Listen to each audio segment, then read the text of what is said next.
Now, from Odesa, Ukraine, is Michael Bociurkiw. He's a former spokesperson for the Organization for Security and Cooperation in Europe, a senior fellow at the Atlantic Council, and the founder of the World Briefing Report on Substack. Michael, great to see you. Let me pick up with a conversation that, that we've been following breaking news here for the last 20 minutes or so that Kylie Atwood was mentioning there. No plans for immediate meeting between President Trump and President Putin.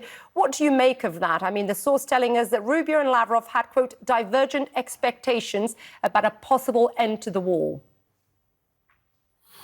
Well, good to be with you again, Isa. Well, here in Ukraine, after watching the two leaders in Alaska compare the size and range of their respective presidential aircraft, we were all looking forward to seeing how Mr. Putin evades EU sanctions with his aircraft, and perhaps the two leaders sharing a bowl of Hungarian goulash in Budapest.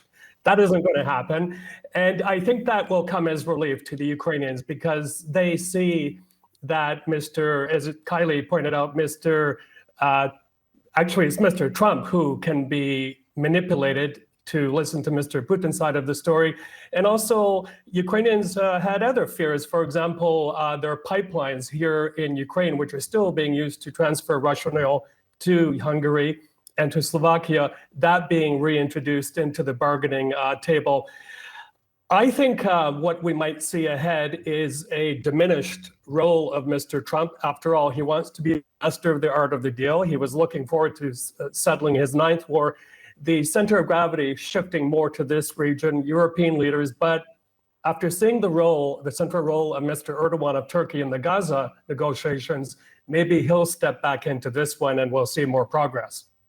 Unless it's a negotiating strategy. I don't know, I'm just throwing out there. I'm trying to make sense of why he sours in one moment to Ukraine and then decides a policy shift all of a sudden. Because I remember you and I were speaking, the last time we spoke, we were looking ahead, of course, to that meeting between President Trump and President Zelensky at the White House, and the possibility at the time when we discussed of Tomahawks missiles, which, of course, Zelensky did not get. In fact, I believe he probably walked away with even less, right, as he called for Ukraine to be carved up. Just following that meeting, and now you're in Odesa for us, give us a sense how those words from President Trump, how that is being received where you are, first of all. Well, I got to say, this was, if I'm not mistaken, their third meeting this year, and it was a humiliation at the end of the day, if the reporting is to be trusted of what happened behind closed doors.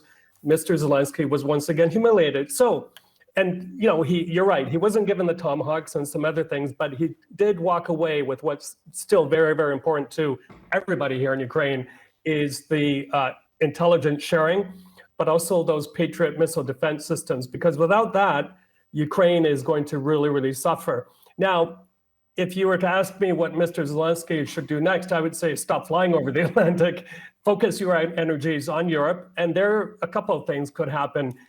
Germany has still not agreed to hand over or to sell to Ukraine those powerful Taurus missiles. That would really help them out. And secondly, whatever happened to the 100 billion plus euros of frozen Russian assets that the EU was talking about giving to Ukraine, the fiscal situation here and the state of the economy are very, very dire. And it gets worse by the day, by the pounding received by the Russians. One more quick thing to give you a very concrete example. You and I are lucky we're actually talking, because internet here has really diminished. And now some of us are exclusively using mobile data. That's how the power situation has worked its way down the chain to affect everyone on a daily basis.